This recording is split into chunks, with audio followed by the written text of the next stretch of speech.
What's up, everybody? Welcome back to your favorite wrestling podcast. It is the Monday Night Wave, baby, and we back.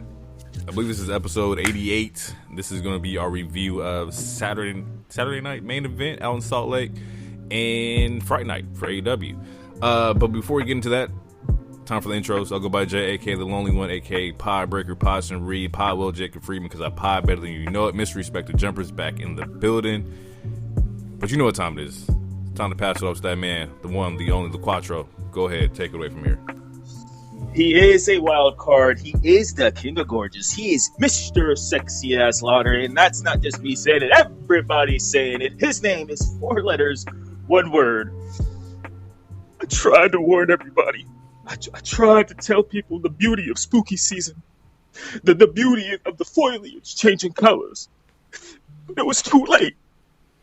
Now that retail siren has stalled out, and that fat man slave of hers, that soprano succubus is going to force jolly upon us for 2 months. 2 whole months! Do everything you can. Mutual commercials. Stay out of the stores if possible. Christmas is upon us. Hero and I am he.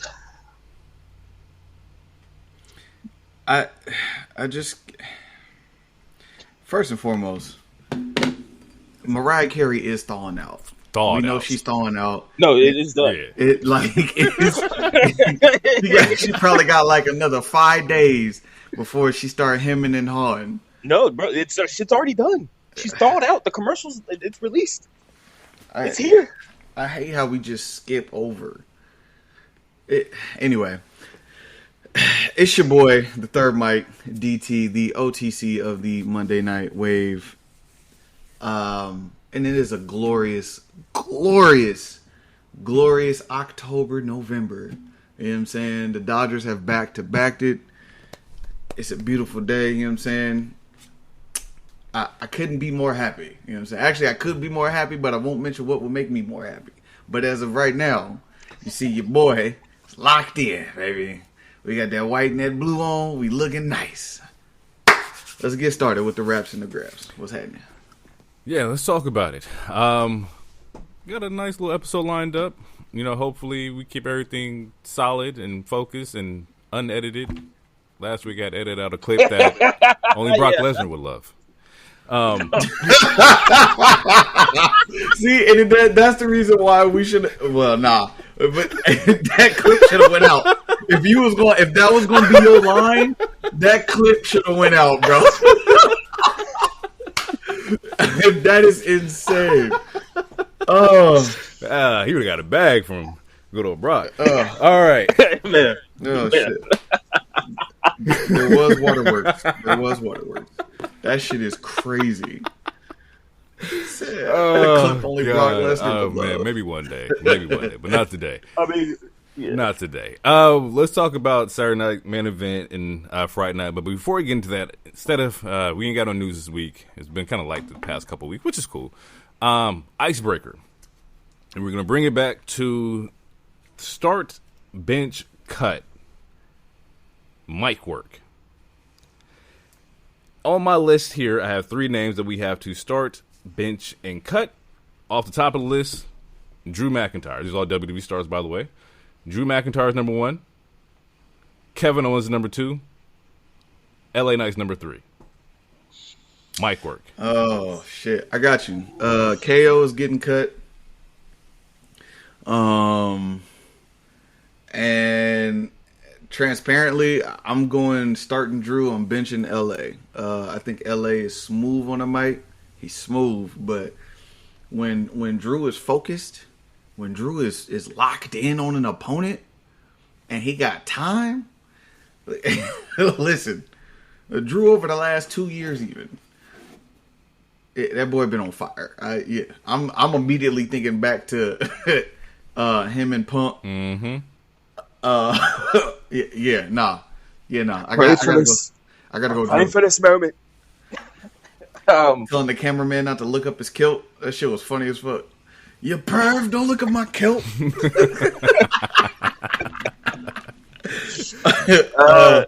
Yeah. Okay, man, DT is selling I mean, it's not his first time selling cars, as we know on this show, but he sold me a nice car. But I'm going to go start KO, bench Drew, cut LA. I'm going to say cut LA, and I love LA. I mean, I love all three of these guys. This is actually a really good one. This is really tough. But I don't know. There's something about Kevin I love. Whether he's heel or face, there's something about him, and because he's really funny too, just like Drew is. Like he's really funny too when he locks in. Like his promos against Sammy, his promos against Roman, the stuff with him and Jericho was great. I really like KO, and then like everything DT said about Drew is true, and I'm gonna just cut LA because I have to, because that's the rules of this game. But I love LA too. But if I had to choose between people that come off a little more, I feel like Drew and KO come off a little more natural. Everyone likes to joke about like how LA is a Rock Austin clone, and sometimes you can like sometimes his promos do be like, all right, man, like come on, but they're all great. But yeah, I'm gonna go start KO, bench Drew. I'm gonna cut LA. Yeah. My question too is, does this include social media work? Nah, this is mic work. It's in ring. Work. No extra credit. Okay. Now, I'm still leading with. I'm still starting Drew. Like, yeah, I'm still starting Drew. Absolutely. He did. Just to be me. This nigga gonna start LA. I really want to. Like, dead ass, I really want to. Only because, like, LA Knight has done, like, he's done a lot with the role that he's given, right? Mm-hmm. Like, LA Knight supersedes his promos with pretty much anybody. So I'm starting LA Knight, for sure. I'm cutting. I'm about to end this broadcast. Cutting Drew. Go ahead. I knew it. Cutting Drew. Only because KO can do both heel and, babyface shit. I haven't seen Drew do a babyface, like, promo. We know Drew. Drew's just heel Drew, and that's his bag. But I need to see the range. I need to see Denzel Worthy. Let me see the range. Let me see. Did you just ask for Denzel Worthy? Yeah. From a wrestler? So okay. All right. Who do you get Denzel Worthy performances from on the mic? Punk, Joe, Rock. Joe who? Samoa Joe. Not. Okay, I was about to say. I was like, who? Like, and I respect my tribal chief. I was like, no. Hey, Suffering Suckers has don't make it to the Denzel level of. Bro, okay, bro. Like, hold on. See, people got to stop doing that. That was a one-time thing. He was clearly told to do that. He didn't have a lot of rope at that time. Like, you got to let that go. But Samoa Joe, you said The Rock? Yes. You know what's funny? So, in my spare time, I have been going back and watching episodes from SmackDown from the 2000s. Mm-hmm. I stand by what I said. He did not reach his potential. Yeah, we could all agree with that. Yeah, he had it. But Punk, I'll give you. Punk, Samoa Joe, Seth Rollins has bars. For Denzel, see, you just said Denzel level performances. Oh, yeah, I don't know if I can. Even I can't put Seth in the Denzel bar, but I'll put Sammy in there.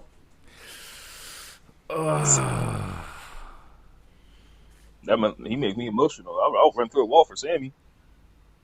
That's tough. Because when Sammy's on his shit, Sammy's in there. KO's in there for sure. Like, I think KO, he gives you what you're looking for. And y'all gonna hate me, but I'm throwing MJF in there too. Because when he's not on the edge bait, rage bait shit, he can fucking go. But that's few and far between, though. That's mostly his thing. Yeah, it's really rare for him not to be on He's in his bag. He's in his bag. He's a Blumhouse production. You know what you're gonna get. You're gonna see it's gonna be dark, edgy. It's gonna be a little gory, nasty. I mean, if MJF is in there, I gotta throw the Miz in there. Yeah, Miz for sure. Miz can go in there. Not current Miz, but Miz got a couple. Like, he got a body of work where it's respectable. All right. Whoa! Time out. We're not disrespecting the Miz. Outside of VKM, Miz is probably top 3 best heels in WWE.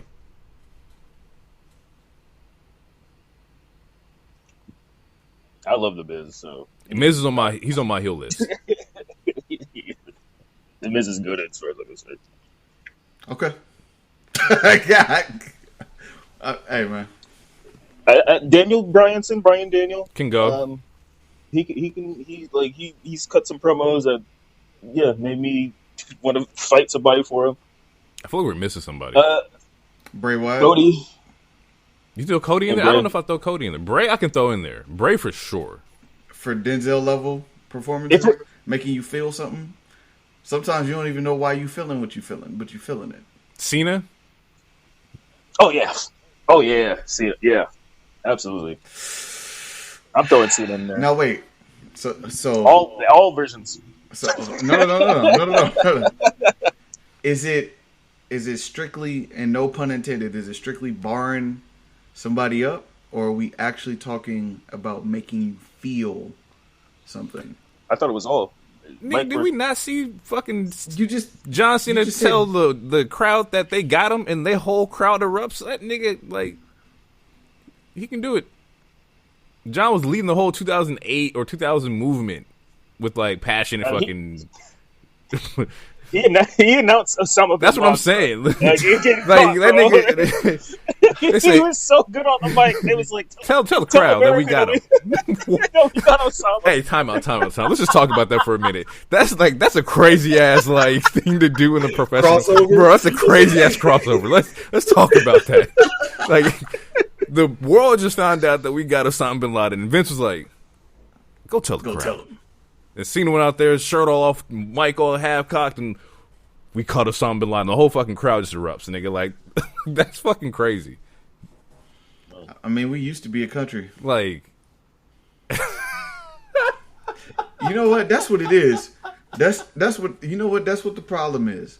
We don't have a common enemy, so now we fighting amongst each other. nigga, Oh, like, we that's do have what a the common problem enemy. is. The common enemy is blacks and Latinos and autism and the LGBTQ. Like, that's our common. Yeah, women's rights. You know, what they can do with their body. We got a common enemy. We as a collective, we as a podcast, we just don't got the right skin color, but we have the enemy. It's there.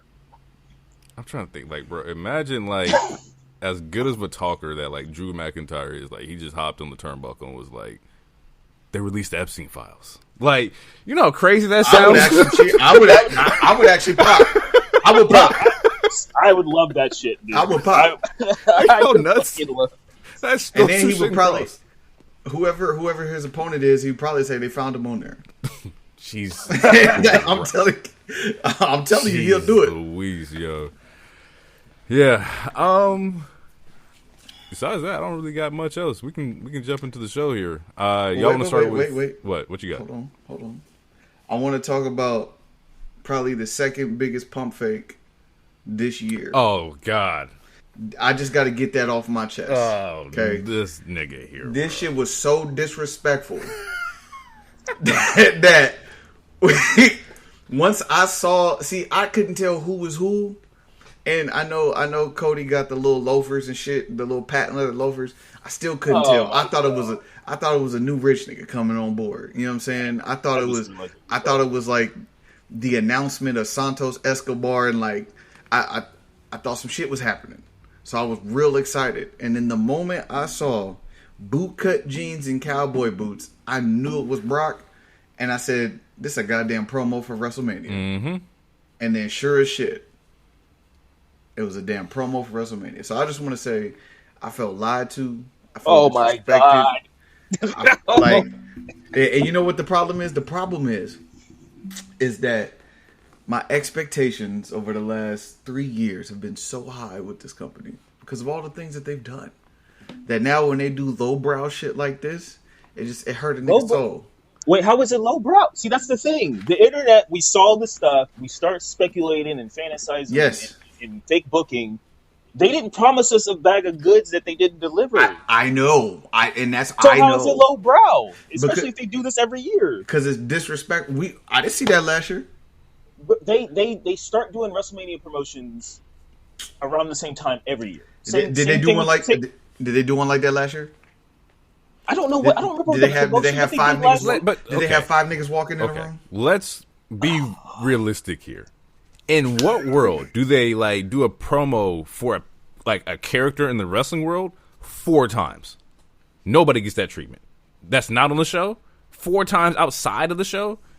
Like they dropped it on Twitter and like we're supposed to sit there and like, oh, we're thinking Santos, we're thinking Gunther. People thought it was a faction. Somebody thought it was Andrade come back again. Like the thing with this, that would have been funny, bro. The thing with this is that they don't ever put that much effort into a return.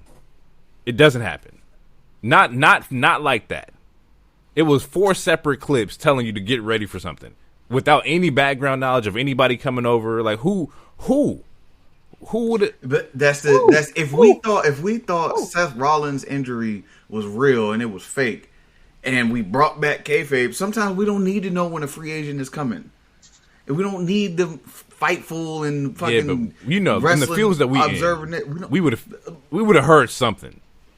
But sometimes I don't want to hear. Sometimes I just want to be surprised. That's fair. Sometimes. Okay. And you were surprised that it was a commercial. Yeah, I just said I was disrespected. My issue. I literally said that. My issue with the ad is that like it's like going back to the do something else T-Pain line.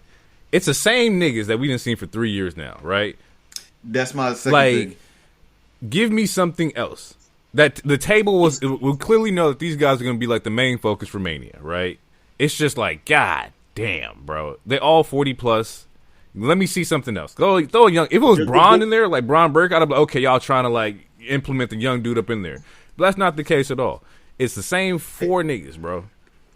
The only way that this gets any better is if they do a women's version, which they probably will. Which they should. They hopefully they do. I think they will. If they don't, I wouldn't be surprised. But hopefully they do.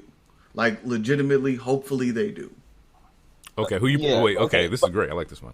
If they do a women's version, who you putting at the table? Look at Becky, Rhea, Bianca, Io, Stephanie Vaquer. Was it 4 or was it 5? And Bailey. We're going 4. Putting 4 at the table. Oh, Charlotte. 4. Nah, I wouldn't put Charlotte at the table. The whole point of, like the reason why they chose these particular men is because they're going to draw. Doesn't matter the age. They're going to draw, and they're also the biggest stars right now. Not really. Like Brock is not the biggest star. Brock, but we know. Like Brock is not currently on TV, but we know. Yes, correct. But he's a draw, and that's Lesnar. And if niggas know for a fact Lesnar is going to be at Mania, they're going to buy tickets. They're going to buy tickets. And you got Punk, you got Roman, you got Cody, you got those 3 just sitting next to each other. Even if it's a promotion, that still captures the eye. I'm like, oh, what the hell? Roman sitting next to Cody. Is that ticket worth $13,000? Not to me, but it's you're fact. But it is to somebody because they buy it. Hey, listen. To Hero's point, I'm gonna swerve a little bit from wrestling. To Hero's point, so we put in a deposit for the Portland Fire tickets, right? We put it into like the end of August, and we've been waiting. But we're like, damn, when they gonna say something about the tickets? So yesterday or the day before yesterday, they finally send out, hey, this day show up. Whoop-de-wop, get the tickets or whatever. Yesterday, they send the seats and how much season tickets would be worth for each section. And she looked at the ticket and said, what the fuck? And I said, I don't even know who's on the team. Why would I pay for that? I don't even know I don't even know who's on the team yet. You don't even have a roster. There's no way I'm paying for that. So same thing, 2-3 months ago, we don't know, we can speculate, but we don't know who's going to be at WrestleMania. They probably not, people, they got the negative press, like it was expensive, like it wasn't that great, from last season. So this time they're like, all right, we're going to show you for sure who is going to be there. This is the start of who's going to be there. Because immediately after they showed that commercial, they was like, QR code, get your tickets now. Like, They're trying to let you know, hey, these people are going to be there. So, yeah, pay the $27,000 for the front row tickets. Fuck that. I don't think there's anybody that any promotion that's gonna get me to pay $27,000. Fuck that shit entirely. All right, wait, to go back to the question real quick with the women. Pick your All four. right, so Only 4 women. I'm gonna do 4: Becky, Rhea, Valkyrie, Belair. Becky, Rhea, Valkyrie, Belair. Okay. DT. Wait, say that one. I'm sorry. Say that one more time for me. Becky Lynch. Becky, Rhea, Stephanie Valkyrie, and Bianca Belair. Those would be my 4. Easy. Okay. Because you hit all the demographics. You got one of the best talkers. You got Rhea, who's obviously super cool, gets Stone Cold level pops. You got Valkyrie, who they obviously have a rocket on her, Latina, Chilean, and then you got Bianca Belair, who it's Bianca Belair. I'm gonna go as far as like who you're putting on the marquee. I'm gonna go Bianca, Rhea. I'm throwing something out of left field here, and we'll talk about it a little later. I'm gonna go Jade, and I'll go Io Sky. I like that too. Tough. If there was 5, if I had 5 choices, I would choose. That's tough. Be easy. Fuck, that's hard. And that's not even me hating on Becky because I know I didn't mention her, but I also didn't mention Bayley either. Right. But I think just in terms of like who they can heat up quick, who is like prevalent right now in this moment, and like based on how they can build one person. Those are the 4 people that I picked. Damn, that's tough. Honorable mention AJ Lee as well. Honorable mention. Yeah. True. Yeah. Rhea for sure. Bianca for sure, but Bianca hasn't been seen, so I won't throw her in there just yet. If we're going like, fuck that. Bianca goes. Which I like the Jade pick. Yeah. If we don't see Bianca, I do like the Jade pick as well. Rhea, Bianca, Becky. I'm gonna throw Liv in there. I like that too. Yeah, I'm gonna throw Liv in there. I think the world kind of forgot like Liv's impact for a little bit just because she hasn't been around. But Liv had a great year. She was the best women's wrestler last year. Yeah, and she's the favorite to win the Rumble this year, even though we haven't seen her. Her and Bianca are like the 2 favorites to win this year. Yeah. And then, damn, like it feels blasphemous not to have Becky in there because of like her position in like the women's roster. So like I gotta keep Becky, but Rhea and Bianca, Liv are just my 3 future. Yep. You know, that's your future right there. That's your group. Okay, going into the show, y'all want to start with main event? You want to start with Dynamite? Might as well do Dynamite. Go in the chronological order of the days. Okay. Dynamite on the 29th, I believe, was Fright Night. So it was like their Halloween episode. I believe they're in Texas. There were some things that happened here. I think that this show was decent. There was some, I didn't necessarily like the tornado tag match, but that's just me. I think I'm kind of like Darby'd out right now. And it's not necessarily his fault. It's just I've been watching a lot of fucking wrestling lately. But it opens up with Darby and OC versus Death Rider, so it's a conglomeration kind of like mix there. Yeah. I will say I do like Darby using the Scorpion Deathlock as a finisher. I think that's a little bit more tangible to me than the coffin drop every time. And I like that he's sticking with the gimmick of tapping people out. Because when you look at Darby, you don't think submission. You don't think submission is. But I like the idea that he's adding that to his game, and that's going to be, like, going forward, one of his moves here. Other than that, I don't really have too much to say, particularly about the Tornado Tag match. It was cool. I mean, it sets up later in the show, but yeah, this is pretty much what we're getting for Blood and Guts. Conglomeration plus Darby versus Death Riders. I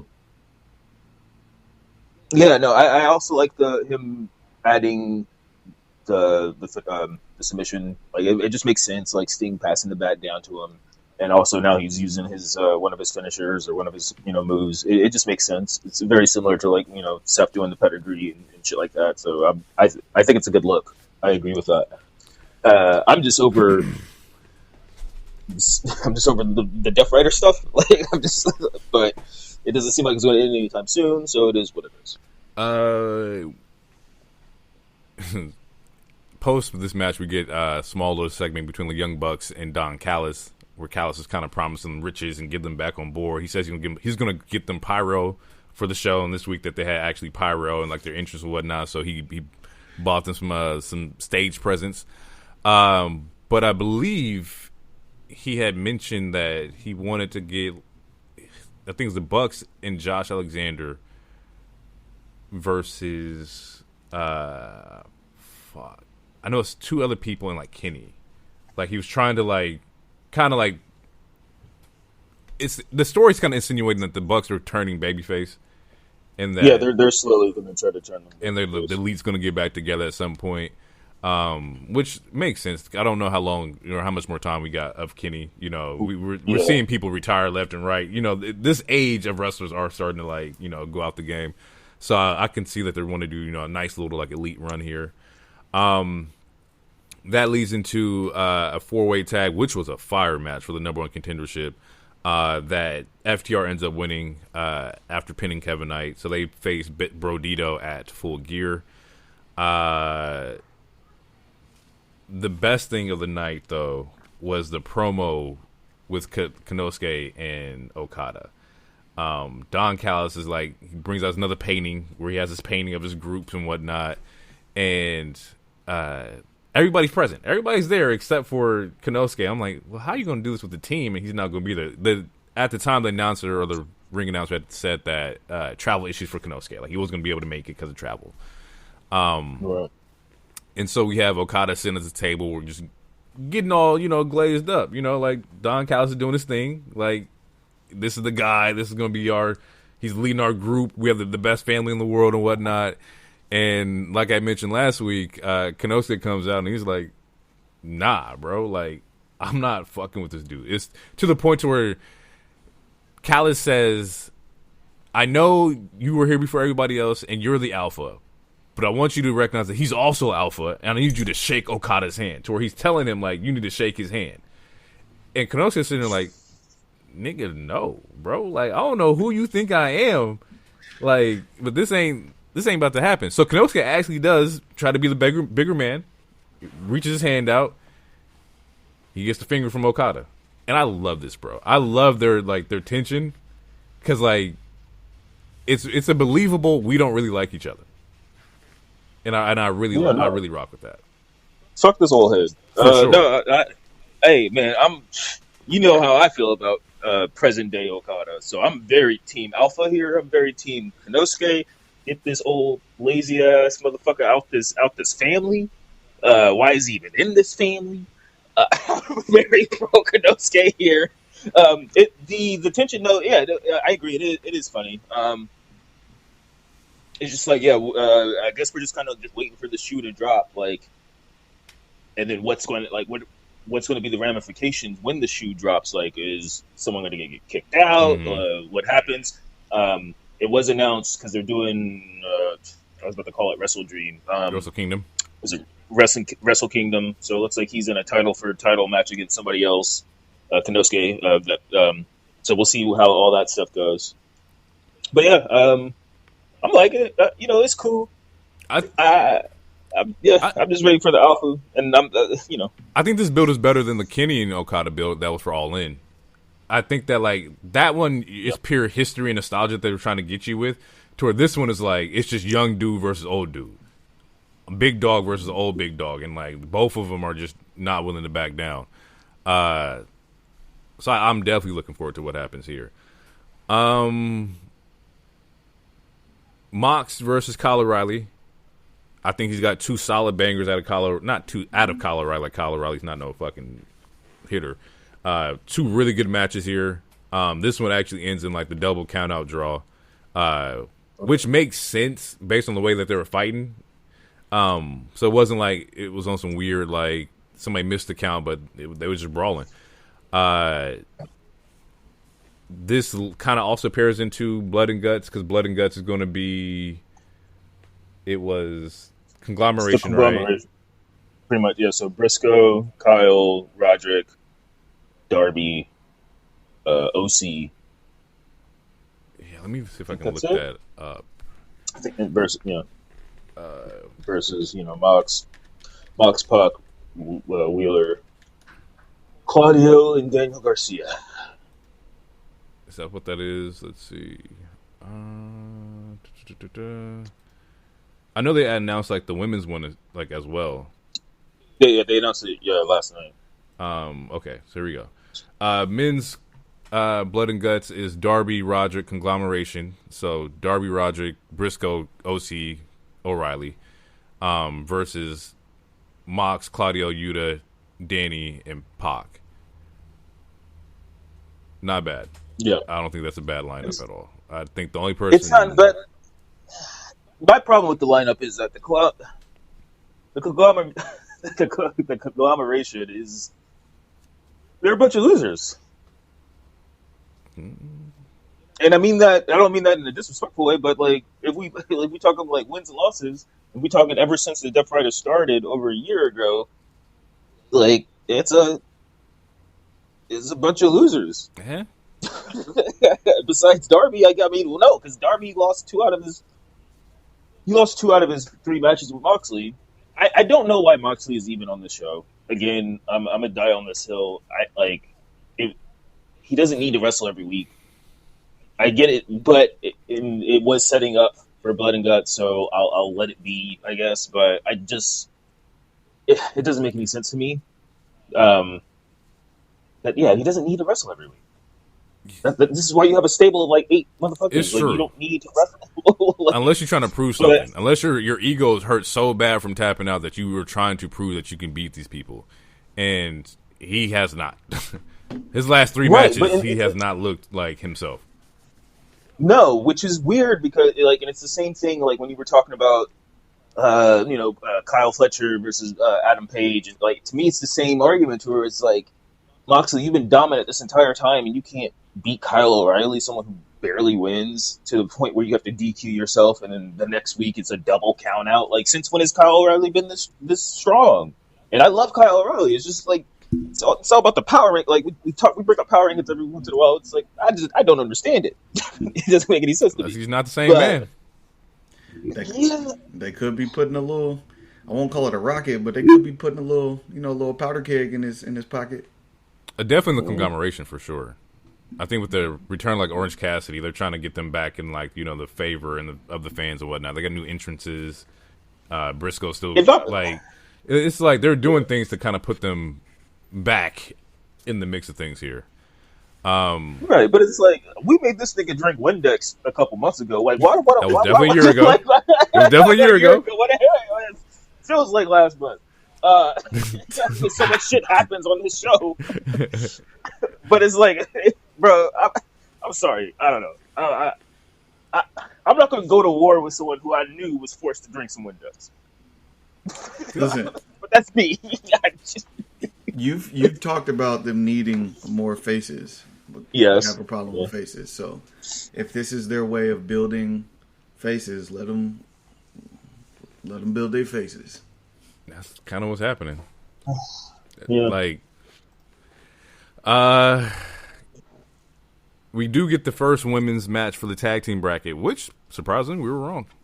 I believe everybody here had Hayter and Amanada like winning that round out of the Sisters of Sin. Yeah. I had them winning because they won their match and they chose their opponent. Yeah, that's like, bro, like what? You chose who you wanted to fight and you lose to him? That's kind of crazy. That is kind of crazy. Yeah, that's like when go ahead. That's like a team losing to get better standings or winning to get better standings because they want to avoid a certain seed, and then they get beat by the 8 seed. But that shit happens. That shit definitely happens in sports. It's wild. Yeah, and I was like, okay, and it makes sense. They have the numbers. It's like it's a group of 3. Like we should have known that like it wasn't going to end like fairly because that's what happened. Tech ends up getting involved here and causes Hayter and Amanada to lose the match. And also we should have thought about it too from the aspect of Blood and Guts. It's like they can't be engaged in Blood and Guts and still go for the tag team belts. I mean, you could, but like I feel like there's a little foreshadowing there as well. And while we're here, we can talk about like the women's Blood and Guts, which was announced on Collision, so Saturday.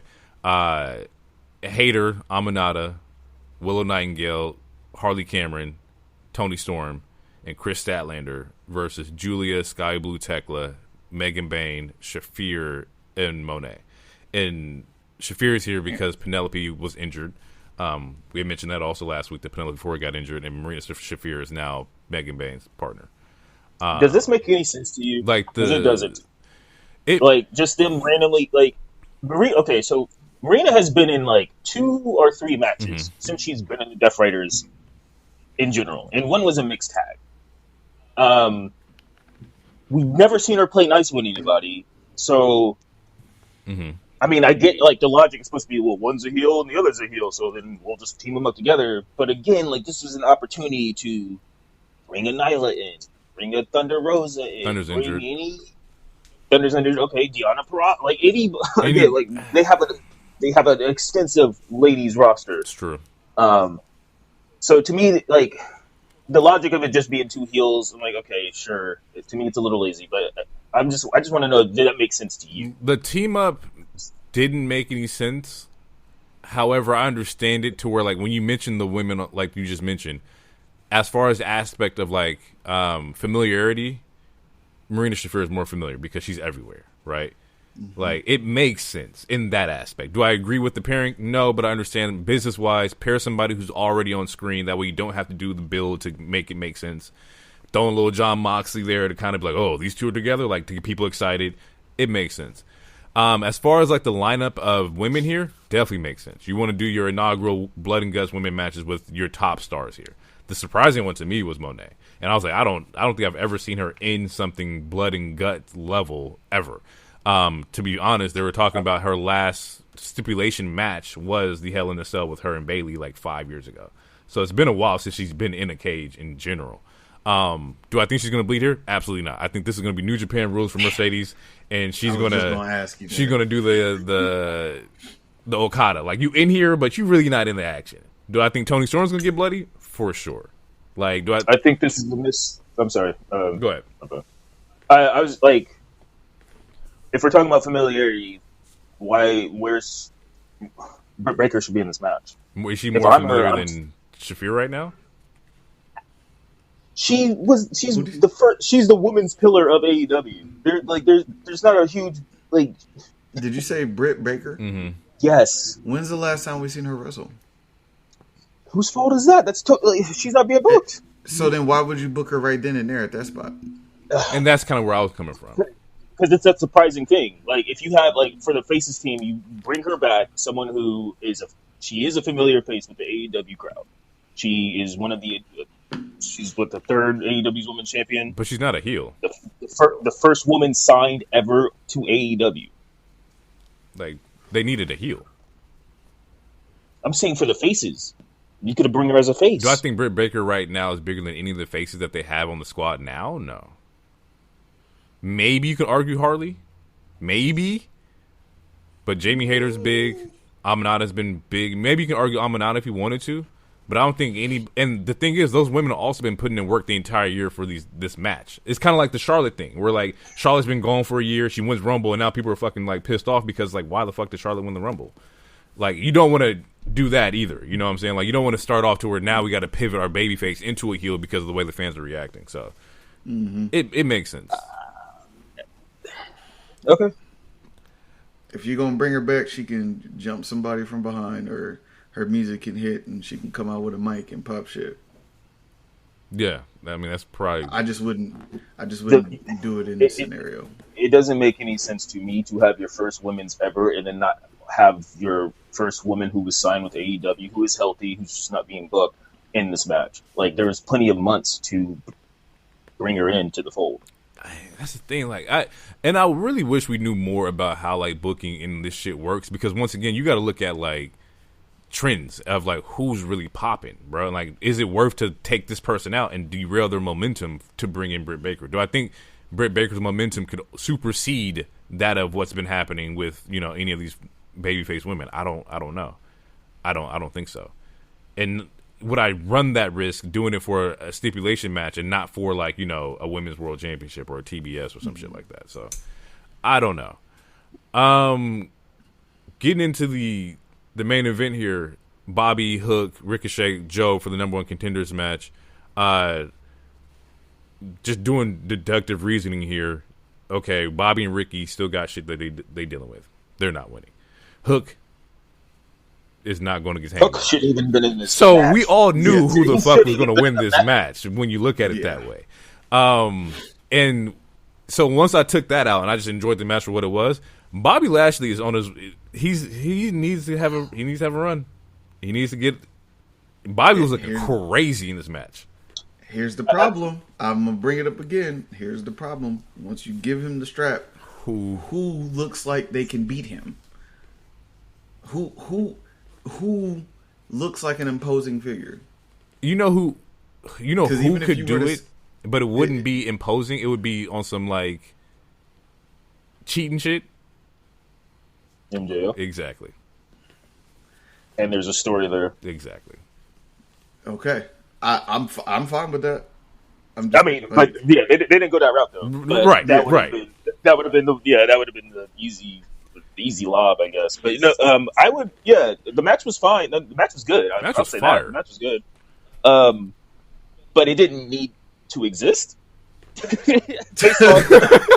on just based on the logic that you already said, like if you rule out everybody, like Samoa Joe was for sure going to win, but also just based on the way that Wrestle Dream ended, Adam was going to get his lick back Like we didn't need a number one contendership to have this rematch. Like we could have just got the rematch because Adam was like, you turned on me, you snaked me. I thought we was just having a who the best men win type of thing, and then you did this shit. Mm-hmm. I want my lick back. So So for me, it was kind of convoluted to have this just to give the rematch to Joe anyway. Right. But again, it was a good main event. I have a question though, because during the part where Bobby and Hook were fighting, when he yelled at him, "Calm down." Do you think that was? What do you think that was about? Because a part of me feels like Hook was maybe doing something, and Bobby was like really like no, you need to calm the fuck down type of thing, or was this story, or was this a shoot? I feel like it's a little bit of both. I feel like it's a little bit of both. I feel like I don't think Bobby was like naturally like upset at like Hook or nothing like that. I didn't see that kind of like in the match. I just think like Hook was hitting his spots hella fucking fast, and every OG you talk to in wrestling tells you to just slow the fuck down. But Hook has like this energy of like this Tasmanian devil, like just going and going and going. And no pun intended. Bobby was like, "You need to calm down, bro," and then just elbow, spear, and got him to calm down. And then the next part of that was like on the outside of the apron. He looked at the camera, said, "Sorry, Taz." Ends up fucking Spike like slamming him on the apron. So I think it's all like a little bit of like your character. You need to calm down, like, and also maybe we're going a little fast, but. All right, so a little bit of both. All right, cool. Because I thought that was genius. Not genius, but I thought it was really funny. He yelled at I was like, bro, every mic picked that up. Yeah. He yelled at me like he was. Yeah. There was a dope segment where Bobby and Joe go toe to toe, and that was also another moment where I was like, yeah, we need to get Bobby in that picture. Question: Can that moment between Hook and Bobby bring Hook into the Hurt Syndicate? I don't think so. I don't know if he's black enough. I mean, Taz did pass as a black man. So MJF was also the 90s. Hey man, we gotta go about the history of the I know where he's going. Nah, hell no. Don't you fucking do it. Don't you fucking do it. I know exactly where he's going with that. Anti-Semitic. Don't you do it. What? I was going, whoa, no. Black Israelites. Bro, we all listen to Pepper Butterfly. It's considered, no. Look. Don't call me black no more. Yeah, no, I'm telling you, just don't broach the topic. I will not broach the topic. Just leave it alone. Okay. Anywho. That's why I said don't do it. It's like when you watch like a kid like going about to, like they touching the electric socket. I knew exactly where he was going. It had to stop. That's why I was had to course correct immediately.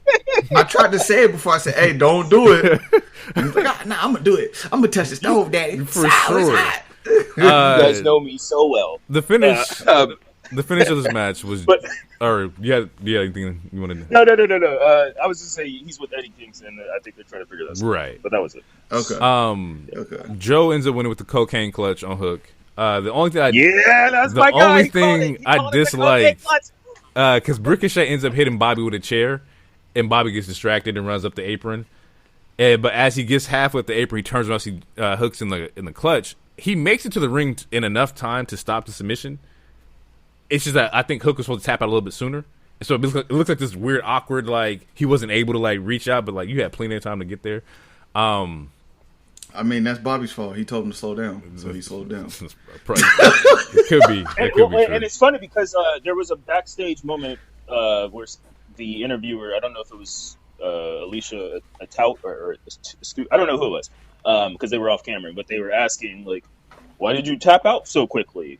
And Eddie Kingston was like, "Do you want to answer this question?" Like, I don't know. Yeah. So I don't know. Yeah, all that's kind of just miscommunication. But yeah, it was a little awkward. So Joe's number one contender. Shivani is out there announcing that Joe is the number one contender, has a contract for him to sign and whatnot. Out comes the guys in costume. The callback here is that last year Hangman was in the Marshmallow Puff like outfit. And so Joe's like, I feel unsafe right now. I need Joe to like, make me feel safe, and ends up knocking out all the guys in the costumes, all the extras. None of them's Hangman. Ends up getting like the bearded toast that he's won and whatnot, and then the show ends off with Hangman actually dressed up as Tony,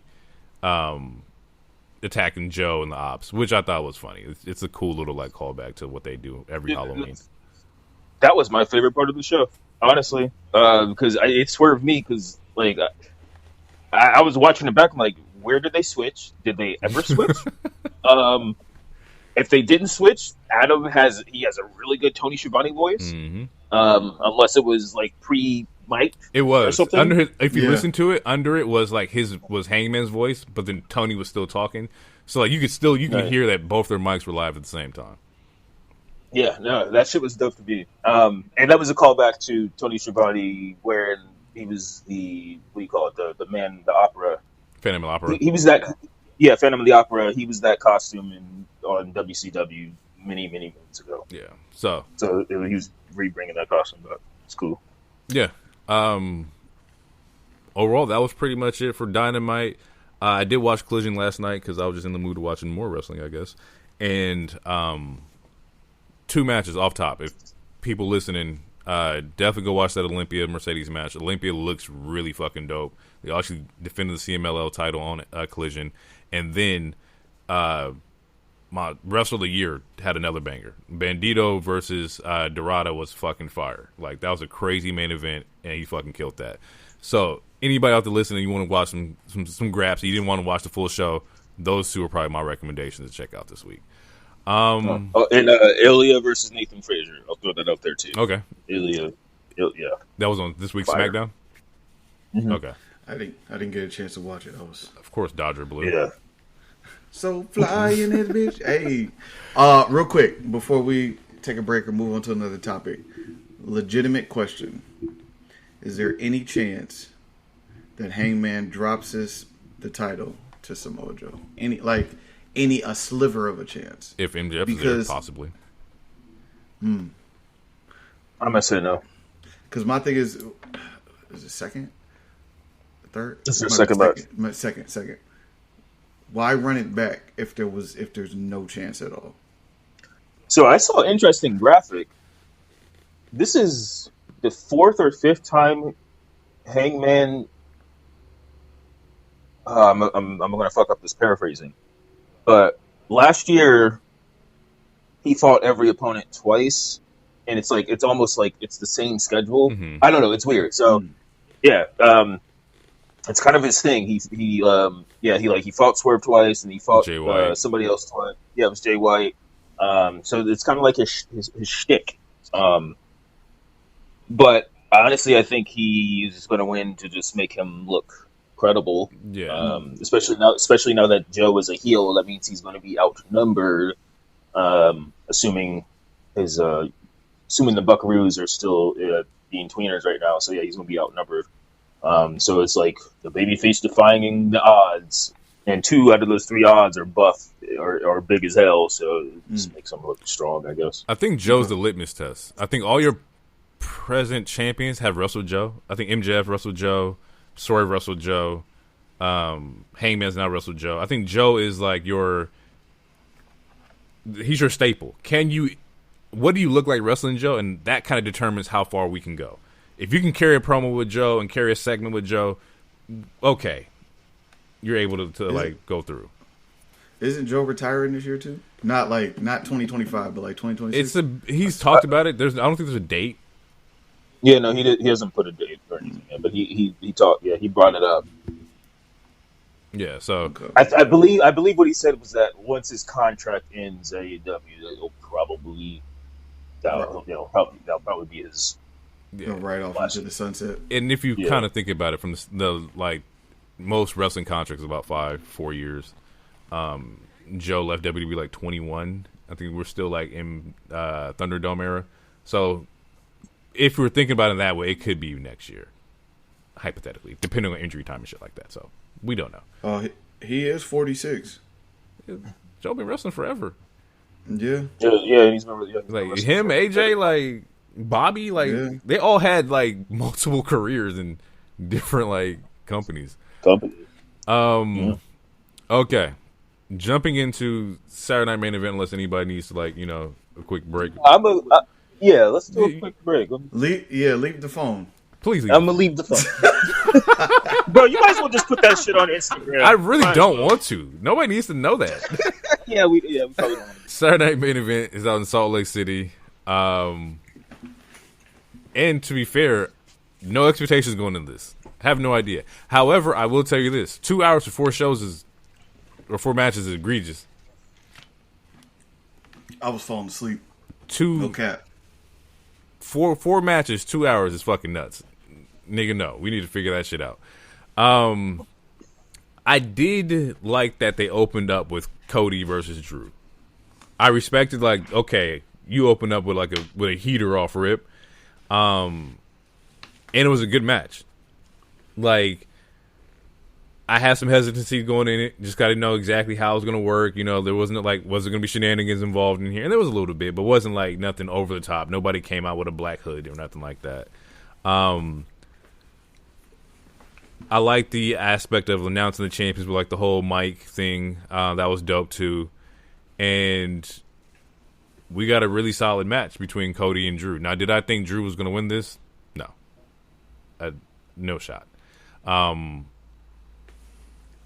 And I have another question I'll ask at the end of this, but before we get into that, overall thoughts on the match here. How do we feel about Cody, retaining? What was some favorite spots? Did y'all enjoy it? Did y'all not enjoy it? What's the feeling out there? All right, you can hear me okay, right? Yeah, I can hear you. All right, cool. I had to turn my video off. It's not coming back on. I thought the match was cool.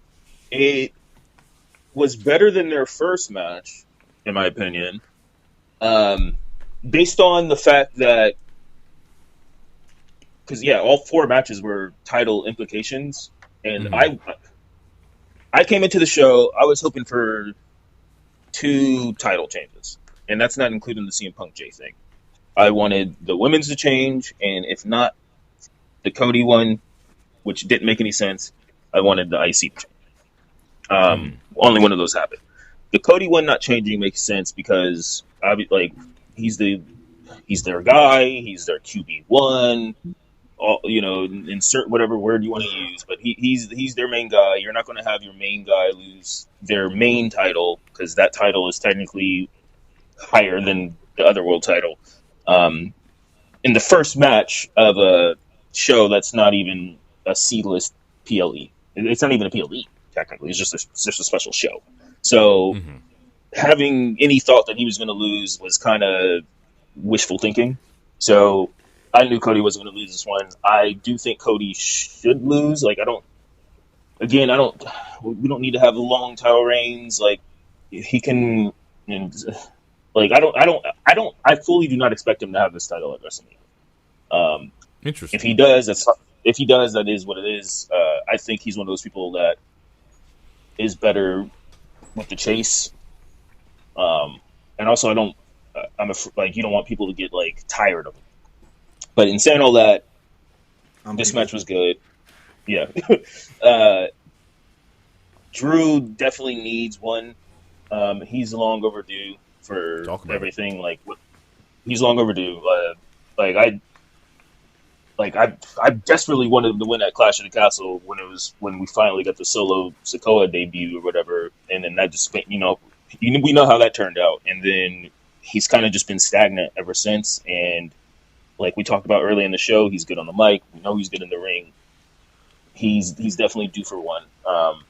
It's just win, and you don't want to wait for too long. But yeah, no, the match itself was good. I thought it was cool. I don't think the feud is done. I think they're definitely going to repeat it. So yeah, it is what it is. What you got, DT? Well, I am part of the wishful thinking crew, but that's also because I'm just, damn, I'm sounding like I'm hating. I want to see something different with Cody Rhodes. That's it. That's all I'm gonna say. I get it. QB1, the kids love him. People wearing the trench coats and jackets and the weight belts, and like, I get it. I want to see something different with Cody. So they're doing he used the weapon. Did he kind of cheat but not really cheat to win? Thing again. So we'll see. I really don't have anything. I feel like I don't want to say that the company is doing Drew a disservice because he's been in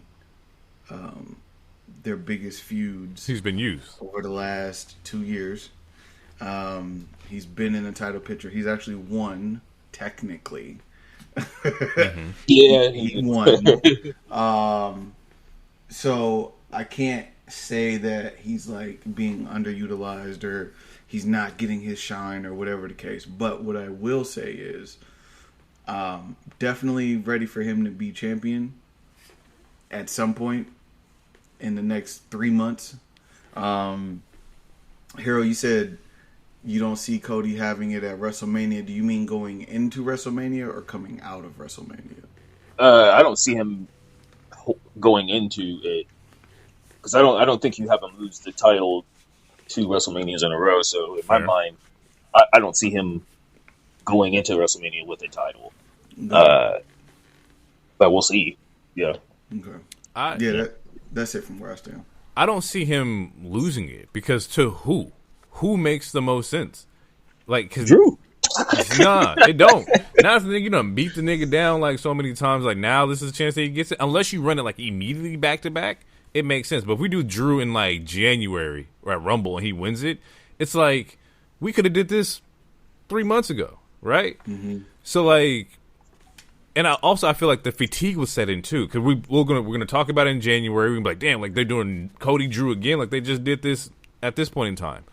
And Randy, and that makes sense, right? But even then, like we gotta start that build now. January is in 2 months, bro. Like we on like the cusp of Mania season. I don't like the way that they use Drew, right? Because for all the good things that we mentioned before in like our Mike segment, he does everything well.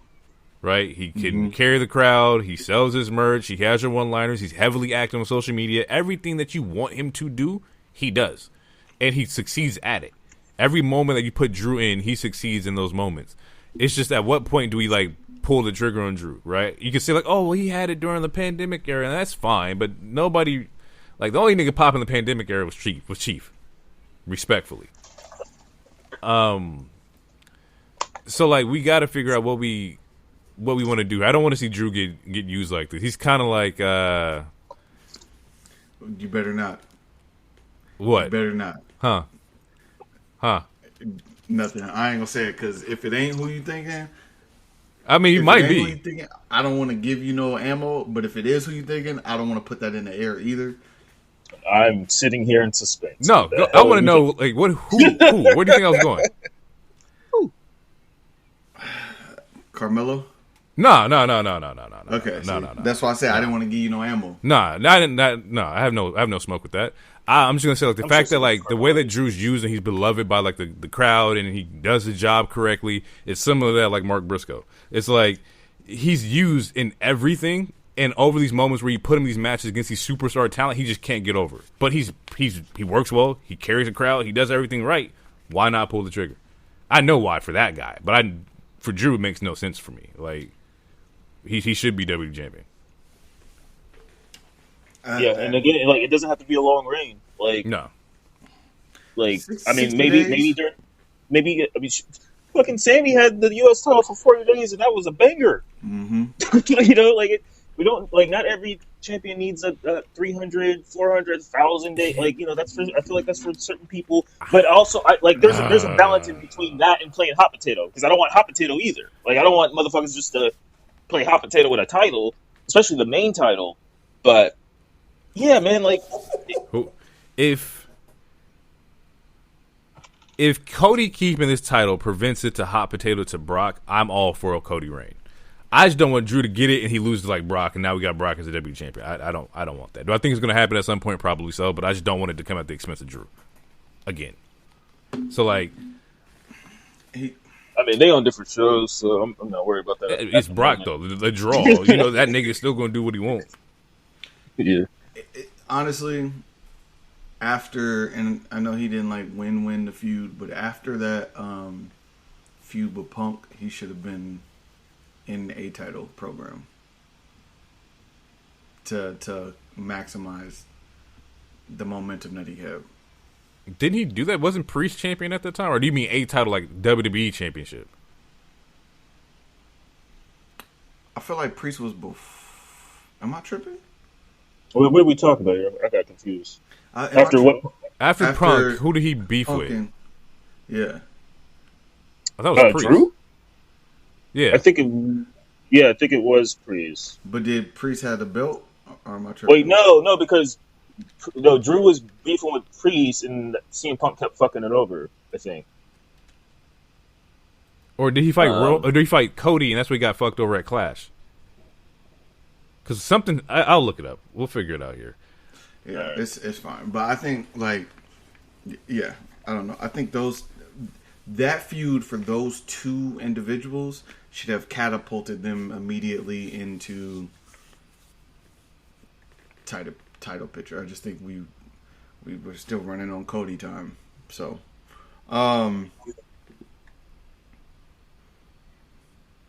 it looks like Lunar. I'm checking out right now. Next match was Jade versus Tiffy, and I believe this was like a 10-minute match, like if that. I watched it. I watched the whole match on my break. It was great. It went the way it was supposed to go. Yes, it did. It did, and so like there's two things that kind of like led me into, and this is why I gotta stop being such an active listener. The first one was they're already not incentivizing, but kind of like focusing on Tiffy's leg, right? She's wrapped up, she's bandaged, and I'm like, okay, well, now I know, like, you know, we sit here and have our critiques of Jade, but had Jade lost to a one-legged Tiffany Stratton, I would have been, it would have been kind of crazy. Now it would have been time to go back home. Time to go back to Jacksonville. It would have been a little crazy, right? And so to kind of go into this match like with that in mind, I was okay, like probably gonna put the belt on her. But even last week we had talked about like this is your moment to put it on her. Now we got to see what she's about, right? And they did that. She ends up winning this match here, and she did it in a dominating fashion. Here's my take on this though, is that if this is where we're going with it as far as like in-ring work, let it be this. Let it be the squash. Let it be the Braun Strowman-esque version of this to where, like, you only do 4 or 5 moves and you just knocking bitches out left and right. I'm cool with that. The thing where Jade loses me is that once she gets in the weeds and she has these 10 to 12 to 13-minute matches, and it's like, you ran out of moves, shit gets a little, like, little tricky. But if she's going to go on this Goldberg kind of like dominant run through the women's roster, and then these are like more dominant showings, I'm fine with it because that's her character. It's power. Like it should be power S and finesse. It should be just what it is. She did those 2 fall away slams and then power bombed her, then power bombed her again. I'm like I felt like Martin. Hard I felt like power Will bomb. Smith and in Bad Boys. Like this is how you wrestle from now on. Like this is what I want to see For sure. It was great. Yeah, it was. I would say it's a competitive squash because it was like 10 minutes. It wasn't just Tiffy Tiffy was getting her ass beat most of it, but yeah, it was a competitive squash, and yeah, I think like you said, we've all had our criticisms. I feel like I've been defending her a lot. Jade, that is, besides the facials, I still think she needs to work on her selling face wise. But in ring wise, she has been getting better. And this is them finally like, all right, like we put 2 years in investment in you. You had your tag team shine, now it's like it's time to sink or swim. So we will see what happens. And honestly, the women's division needed a change. My thing is that SmackDown's women's division, mid card and main title, is just it's so bleak right now. Like we need some call ups. We need some call ups, and we need a draft because who the hell is Jay gonna face? Nia Jax? Okay, cool. She can face Nia, but now they're both heels. So I mean, that is what that is. And then what other baby faces is she gonna fight right now? Like there's really not really anyone else. I mean, unless they want to do, her and Charlotte real quick, but like Charlotte's in a tag team. Yeah, so like, who's she gonna fight? So it's like we need this draft to happen on so many levels. Like we need this draft. So yeah, I'm just worried about her future booking, I guess, because again, like who's she gonna fight? But this was the right call. I'm not worried about her future booking. I'm not worried about the roster. At this moment, if they're going to, I mean, we're pretty much all in agreement, but if she's going to be, what's the best way to? She's going to be like a Amazonian, like a strong, like. There's an adjective I'm looking for to describe her, but if she's going to be like the overpowered woman, the dominant woman in on SmackDown, then every person that she faces needs to be squashed. All of them. And to the point where the crowd is booing at the results of the match if you want her to be like an actual heel. And I'm not saying like booing in Europe. I'm saying like booing at the fact that she's knocking motherfuckers out. Transparently, I want to see her I want to see her beat up Chelsea Green. I want to see her beat up Julia. I want to see her beat up like anybody that's hovering. All right, Nia Jax, she can beat up Nia Jax, get her back for busting her eye open. Like anybody that's hovering around SmackDown needs to get dealt with. Second thing, I want a petition to either add a signature move or change it from. She used a move last night, and they called it something, and it looked like the setup to an F5 and some other shit, and I can't. I can't remember the name of it right now. But I would like for this version of Jade to have the clothesline from hell that she uses on smaller opponents. And she can continue to lift the bigger opponents up. But I would love to see her use the clothesline from hell. I don't think anybody's using it right now. I don't know if she needs to talk to JBL about it. But that's what I would like to see. Hey. Not a ripcord, but like I want to see her come off the ropes and decapitate people. I'll add on to that. I want to bring back the 5 count. Bring back Big E's 5 count, where you just dominate. And 3's not enough. You need to pin to 5, just so you can show that you're that strong. Looking at the SmackDown Women's roster, it's not good, nigga. This is, and I'm just gonna go off names here, and this is not anything towards these women. It's just more so like who makes sense, right? Where's the depth? Yeah. So like Alba is with Secret Harvest. That's not happening. Bliss beat both of them up same time. Bliss is with Charlotte as tag team champions. You could if you wanted to, but that would just be like a litmus test of like, can you run with Bliss or Charlotte? Kind of like, get in the ring with one of our experienced people. BFAB probably not going to happen. Bianca's labeled here, which makes sense, but that's like post afterward. I need you to go through like a couple women and then we get there, right? Yeah, that's a mania. Yeah. And also, there's no timetable on when Bianca is going to get cleared with her. We know that this is going to end up with like a Clash of the Titans kind of situation between y'all two, where it's a battle of strength, but that comes later down the road. Candice LeRae, probably not. I don't got nothing for you. Chelsea would be dope, but no, she's a heel. She's not a babyface, so that doesn't make any sense. Doesn't matter. Chelsea's character, she can do anything with her character. She really can. That's like, and then what? Mia with B5. That's 3 minutes. Yeah, that's a 5 count. B-Fab's in here. I don't think they do Jade versus Julia because you don't want to waste Julia's like momentum of getting fucking stomped out by Jade. Like you don't want to kill that off. Kiana James. You're not doing that to Kiana James. Like no, I mean you could, but yes, you are. You could, but there's no point. You may be able to run Michin, but once again, none of these have true depth to like that makes sense, right? Respectfully, from a power ranking standpoint, and y'all know I'm a big Michin fan, it should only take one power bomb. Like Alba Fire, this nigga booking Jay like Wardlow. That's not how it's yeah, no, absolutely. Like yeah, and that's gonna it's gonna because that could be a storyline.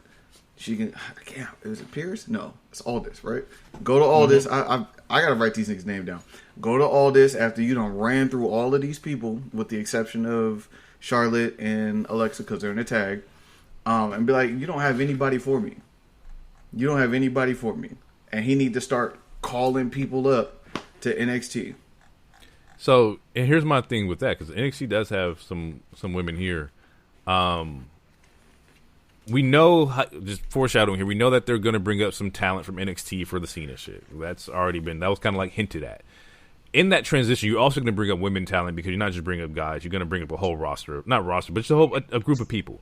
Is there anybody in NXT that you think, would you do a Jordan Grace versus a Jade? Or would you wait? Because even at that point, you'd be like, damn, I want to see Jordan Grace win. You wouldn't waste that moment then. Yeah, I wouldn't waste Jordan Grace building Jordan Grace on the main roster for Jade. Like, exactly. But that is a match I want to see, though. That's why I said yes when you asked the question. For sure. Would love to see that. Would you do a Jada Parker? Would you throw Jada just in there just to, like, get her in? Because we know Jada's not going to win. But, like, throw you in there for some experience kind of thing. Yep. And there's two people. Low advice. There's two people I wouldn't throw in there, and that's Lash Legend and Jordan Grace.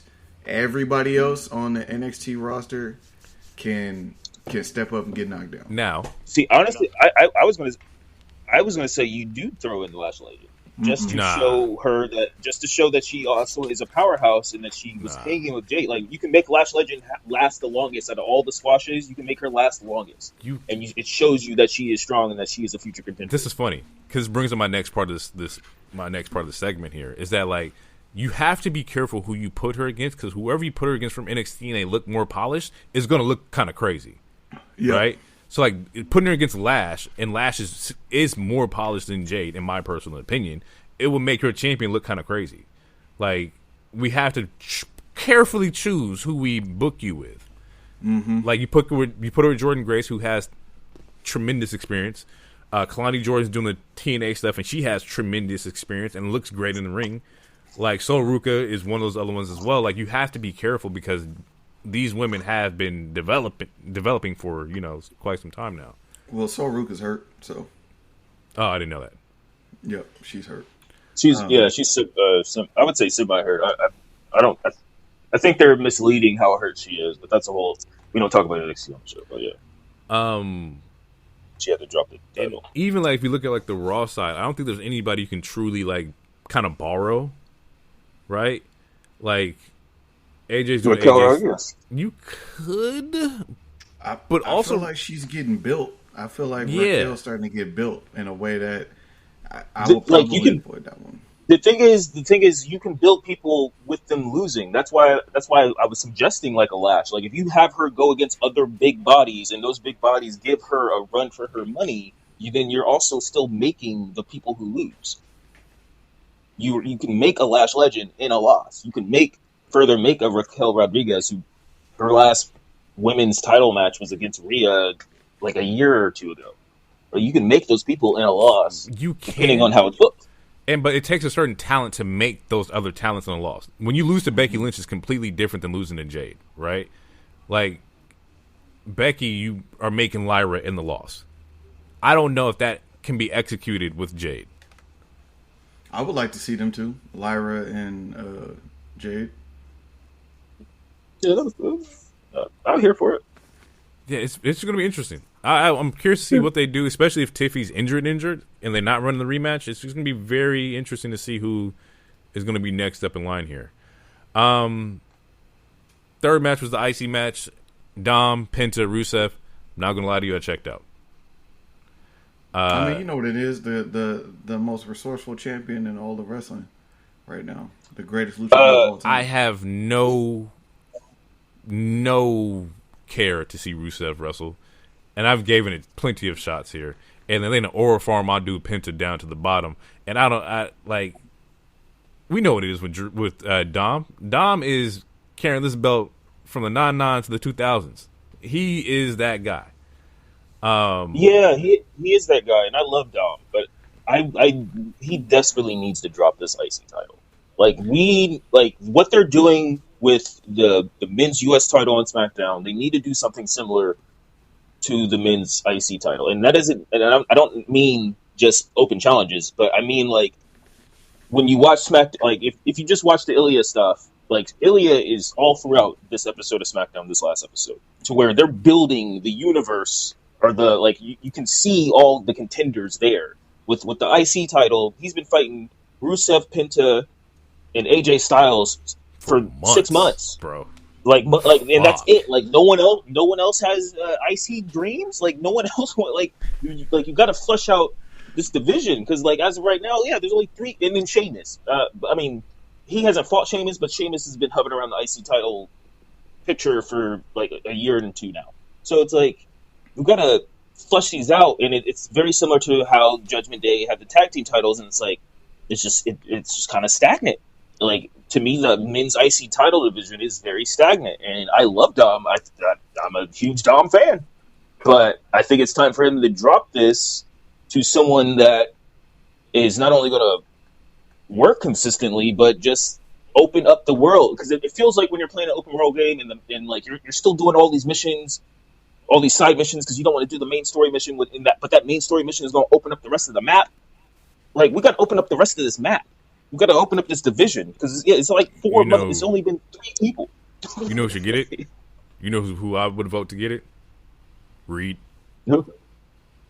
I'll be here for that. Put it on Bronson Reed. You know, if you don't give them the tag team titles, which honestly should go for the tag team, they should have. Now it's probably too late, but yeah, give it to Reed then. Give it to Reed. I think you put or give them the tag team titles. Shit, fuck it. I don't know. You could, but Dragon Lee and AJ just got it. Which they're also running AJ and Dragon Lee against Judgment Day again, bro. And I'm about to punch a screen. Like, we don't have them have the tag match and they win it just to run it back with the niggas who had it and was only defended it one time. Like, find another makeshift. I mean, do it the New Day. Do something, bro. Yeah, I'm assuming AJ will retain, and for sure. That sends them back to the back. You know, but has Judgment Day ever went back to the back? No. Nah. Yeah, where the hell are the Viking Raiders? War Raiders? I don't know. Look, we need a draft. We need some call-ups, and we need a draft. We do. We got to freshen up the roster. The draft was supposed to happen already. It was. The original. Yeah, it was supposed to happen 3 times already. Yeah. We've been talking about the draft since we started the pod, I think. For sure. For sure. But yeah, I checked out. Dom won the match here. I have nothing more or less to say about the IC Championship match. I think Bronson Reed would do the best to get it back to where it feels important. Like, it just feels like, oh, it's on somebody. Like, with Dom, it's not saying it doesn't feel important. It's just that Dom, it's just Judgment Day. It's been the same shit for years, bro. Like, I need to see a different, like, character transition for Dom as well. Like, I need it all to happen at the same time. So I got a question. Does Bronson Reed get close to Gunther's IC title record? Where did he even go? I think that if he's next to Paul Heyman, yes. And I say that just because Paul Heyman is the catalyst of like how successful it goes. You keep him in that spotlight picture. They don't have the world title right now. You need somebody to have the goal to where it makes the vision look credible, unless they're about to just go jump Punk on Monday, which could also happen. Very likely to happen. Yeah, he's gonna come out and the music's gonna come out. Yeah, he's not leaving unscathed. And then there will be a match between him and Bronson Reed at the end of the night for the main event. And then Braun Breaker is gonna spear and then spear him and yeah. And we have booked Raw for this Monday. This is awesome.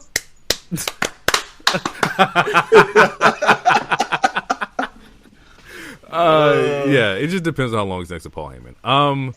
Spinning out of this though, because we only have one more match here, and I have a shit ton of editing to do today.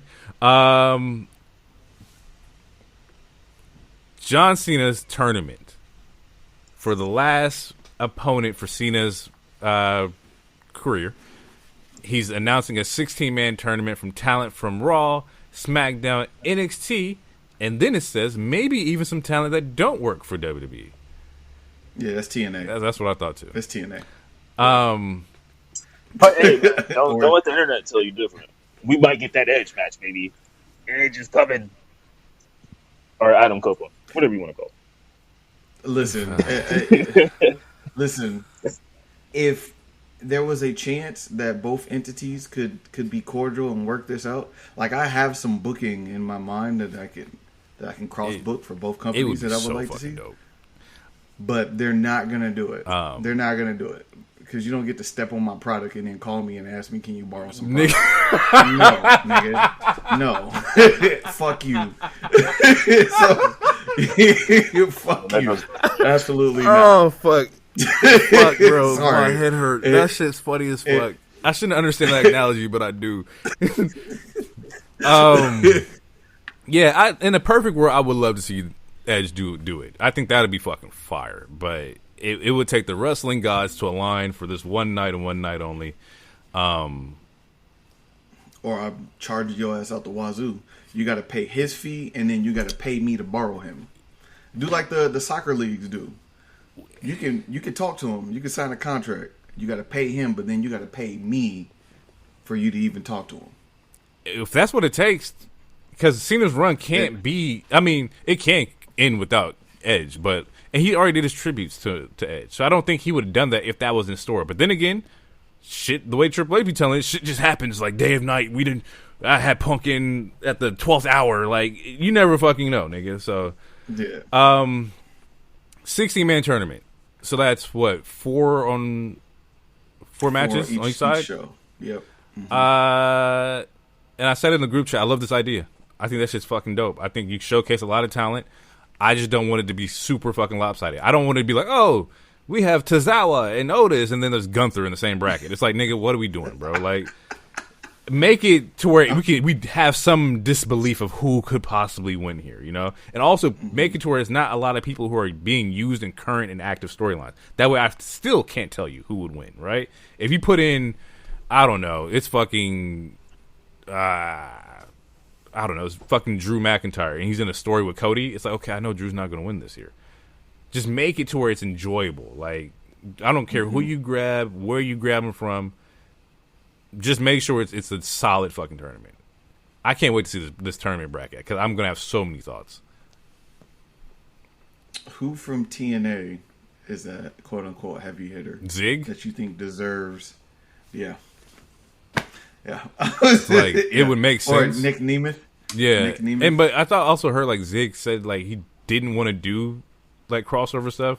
I'm pretty sure he said that on like the pod, or that he was doing that like. Yeah, that's one of the reasons he wasn't part of the invasion angle and stuff. Yeah, He doesn't. He's already done it. He doesn't want to do it. He doesn't. Yeah, but if I pay you, you gonna go where the money resides. Maybe not for him. If I'm paying you, yes, you will. Yeah, you'll do it. You'll do it. It would be a huge pop. What? So what will it all right. take? So What's the number? real quick. So during that segment where they announced the tournament, they showed a bunch of random people in commercials. The people that were shown were The Miz, Rusev, Solo, Sheamus, LA Knight, Drew McIntyre, Penta, Carmelo Hayes, Bronson Reed, Gunther, and Dominic Mysterio. So that's who they showed in the commercial. So at least main roster wise, we could How many people is probably that? 1, 2, 3, 4, 5, 6, 7, 8, 9, 10, 11. So at least 5 extracurriculars, 5 out there that we don't know.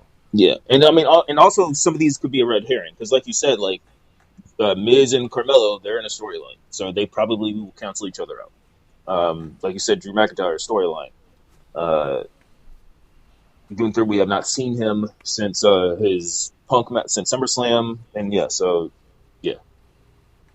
But if we were to base our current guesses on this commercial, those are at least 10 or 11 names that were featured that could possibly be in the tournament. Who would you want to end it? If it's not Gunther, give me one name. Over for me. I'm right there with you. I'm right there fucking with you. I wouldn't be mad at Bronson Reed either. We've all talked about the possibility of Breaker, but it looks like he has a different kind of rocket. So yeah, if I just had to throw out one random name, someone who Cena's never fought before, I'm gonna throw over for me. Or Tranquilly. Fuck it. I actually don't want to see Gunther and John Cena.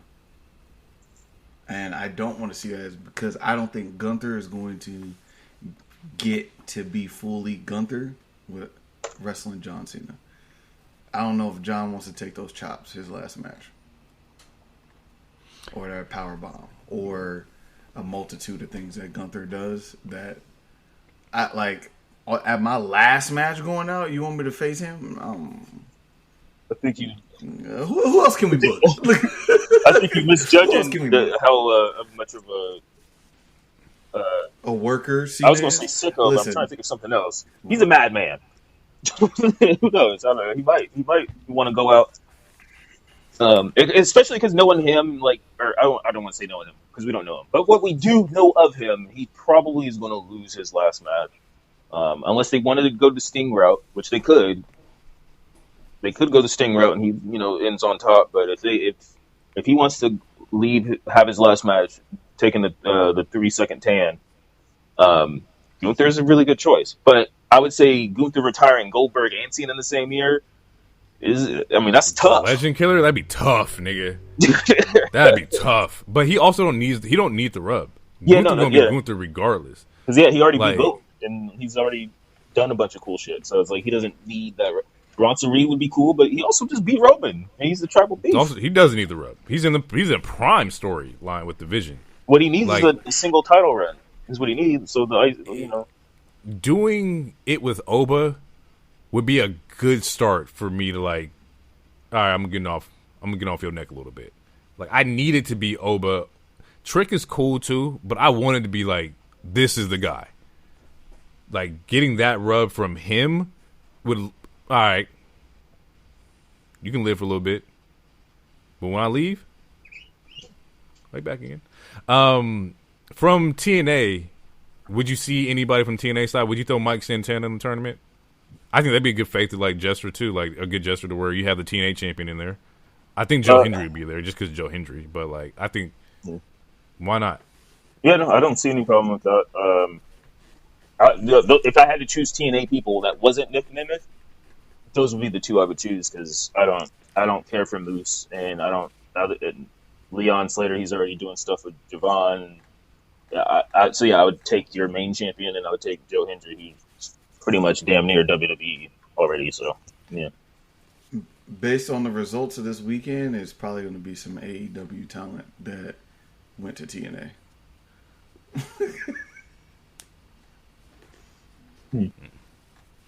So whoever is in TNA that once was in AEW. Oh, I see what he's doing here. Well, shit. Yes. Ryan Nemeth. I don't know what you. I don't know who else you got over there. Kazarian. Yeah, Frankie's over there. I don't know, man. I just hope, like I said, it's a solid tournament and they don't fucking half-ass it. Like, make it, solid. Main event: Punk, Jey Uso. All right. I'm gonna stand in the corner and let Hero ISO because after last night, I know he has some scathing takes. I do. So I'm gonna clear out. This guy stinks, bro. Look, man, Jay. Jay, I love you. I love you, bro. Shit, but man. I don't. It was not. It wasn't good.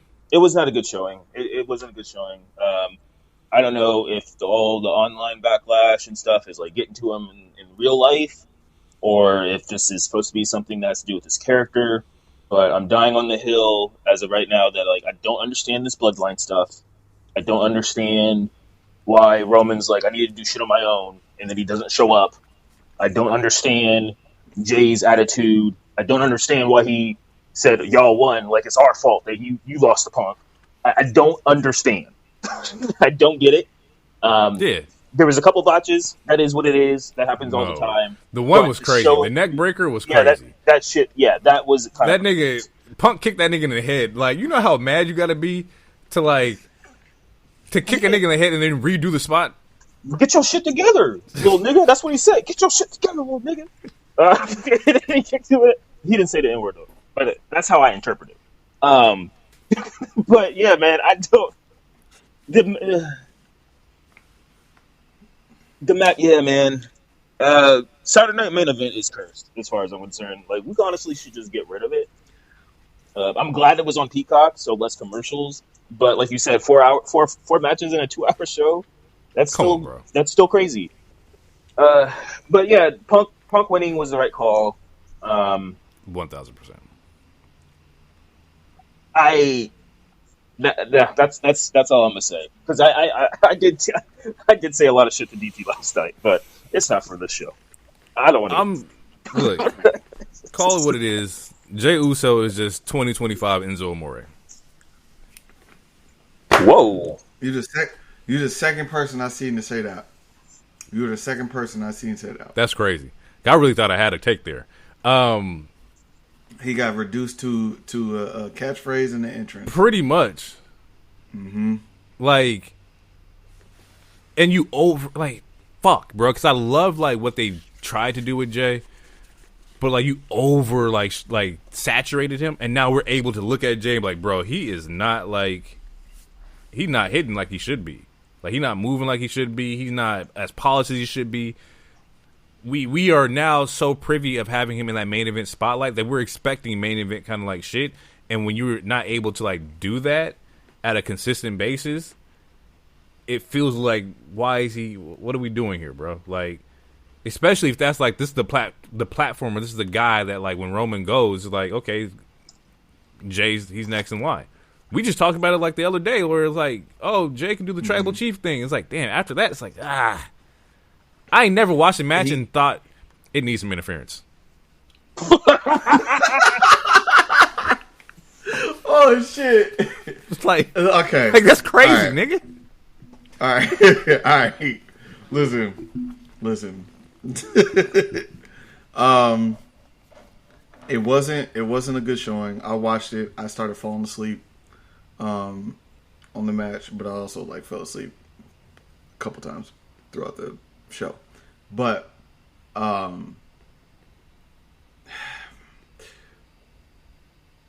what he has is the ability to captivate an audience. I don't want us to downplay that, because there's so many people that can't do that. He can captivate an audience. He can bring people in.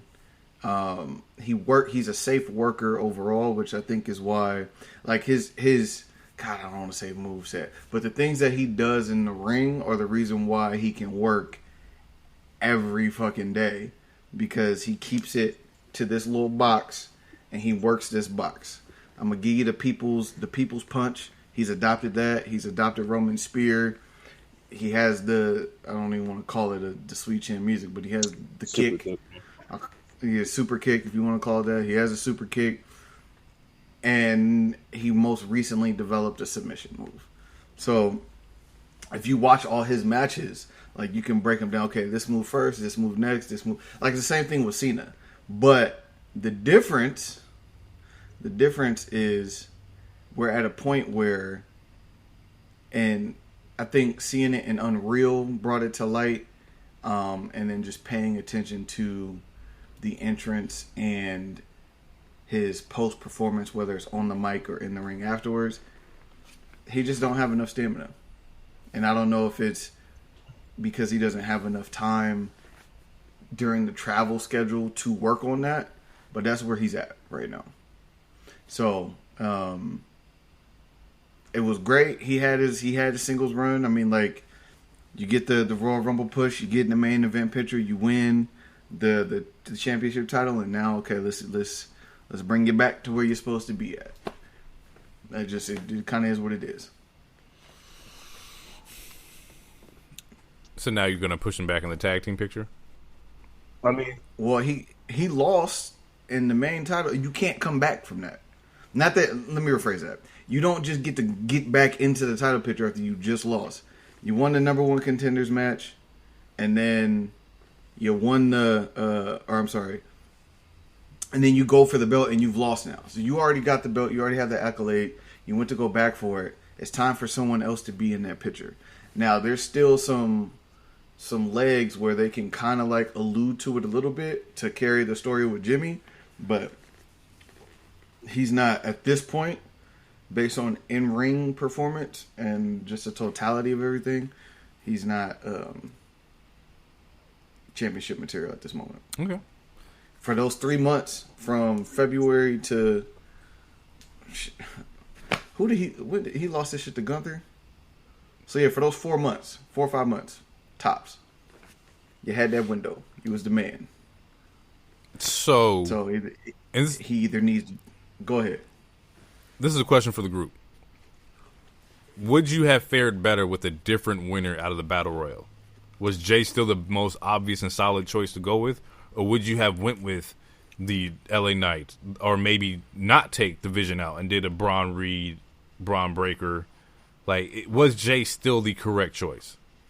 I believe so. I believe Jay was still the correct choice. Like, because again, like, we cannot take away how he captivates. Like, Jay he's there. Like, I mean, we could, like, wrestling nowadays, like, a lot of us, especially IWC, like, it's all about work rate and stuff, but wrestling is not just about work rate.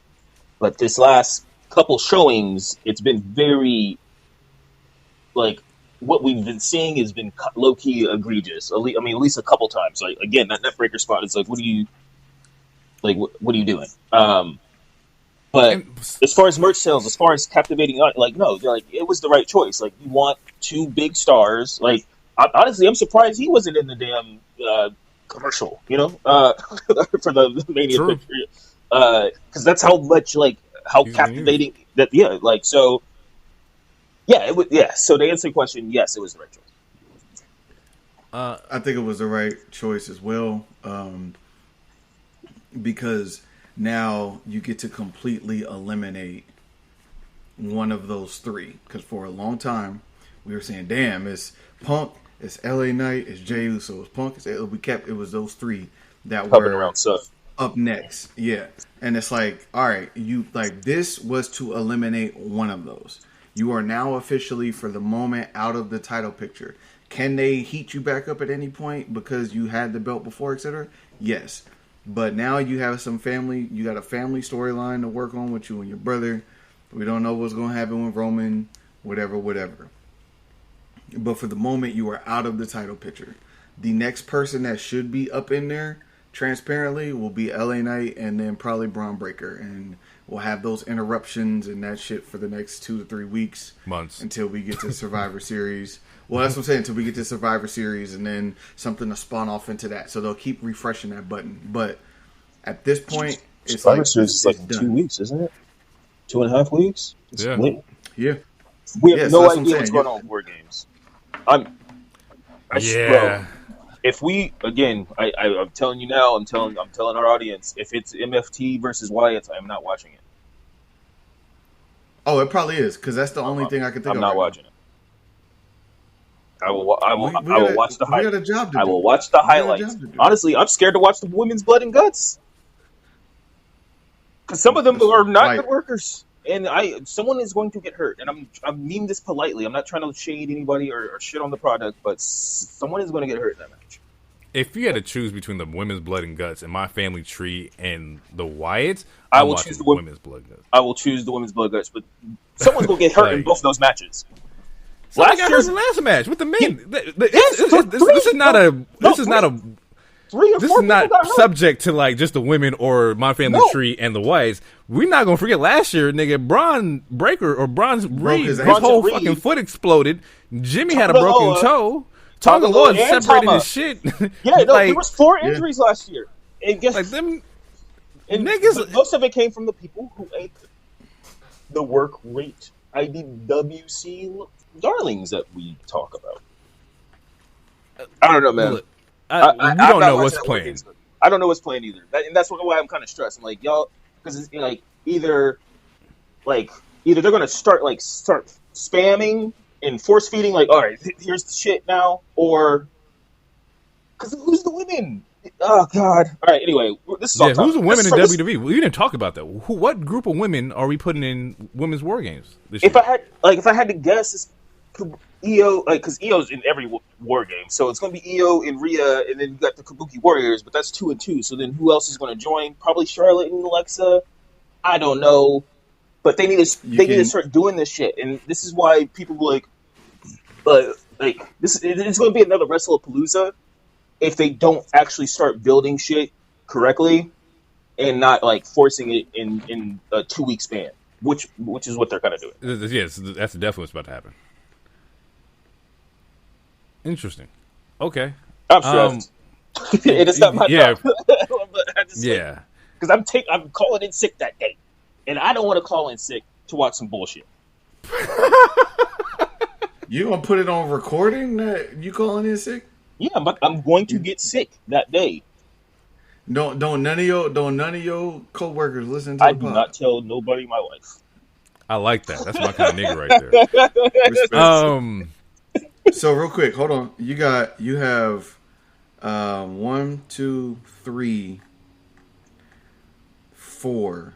You have literally a month. You have 4 Fridays and Mondays, but you have so essentially 8 shows to build Survivor Series. All while Yeah, I having just a tournament counted. for Cena stuff Yeah. as well. I just counted the days. So It's a anybody who's mess, in this tournament with Cena may not be in war games. So like, you about to get Punk, Cody, Roman, Jay, Jimmy, and you better, Bro. you And be- then, and how does that come? Like, I'm just telling you what it is, nigga. no, like, I know, I believe. And that's the thing. It's like, how do we get there? Like, how are we going to get there? And then it's like, how are we getting here? How do we get from point A to point B? And a This lot of it is is just like, fuck around and find out. Like, okay, Breaker, Drew, and 2 other niggas, bro. what? Fuck it. Have a Dark State jump MFTs. All right. Hey, I like Shaquan Sugar, so I'll take it. To go back to like just a small bit about Jay, and we're gonna get out of here. Yeah. Some of the shit also wasn't his fault. Like I know people like the botches and whatnot, but it's like the spear slip. It's just it could just happen. That wasn't. I won't count that as like a botch, but you know it happened. Forgot all right? about that. This shit was funny, though. Bro, I was gonna bring it. It happened so bad they had to make a storyline out of it. That's true. That definitely happened. That was not supposed. It happened so bad That's true. that they was like, oh, let's make a storyline out of it to save it. the chair spot where he gives himself a concussion, absolutely fucking crazy. That was less than a month ago. Literally. And then now, like the one with Punk yesterday. Was that the last Saturday Night event? Was that the last? No, that was a pay-per-view, right? That was WrestlePalooza. Oh, okay. Yeah, right. WrestlePalooza. He fucking splits his head open. Same difference. Yeah, like, maybe he is overused. Maybe just go sit down. Just go sit down for a little bit. Just go sit down. Just go sit down, come back refreshed. Let Jimmy get jumped, and then you can have something to like fight for. Like, Yeah. go chill out. He probably needs to get injured during War Games and then come back and for the Royal Rumble. You get that pop. You're not gonna win, but you'll get that pop. So November, December, January. Yeah, that's too much. Any chance that Jay beats off. John Cena? Doug, it's It'd be a 5 move off. If I'm John Cena, I'm not letting you beat me again, bro. You already got me at Royal Rumble. I'm not letting you do that to me. Will again. be a callback. Hey, you better call back later. Fuck. call me now. All right, we're gonna get out of here. That was our Fright Night and Saturday Night Main Event review. We'll catch you guys next week. Maybe, hopefully, we'll see how this all uploads. And yeah, it's been real. Catch y'all later. Too sweet, Space Cowboy. Go Dodgers. Believe in the wave.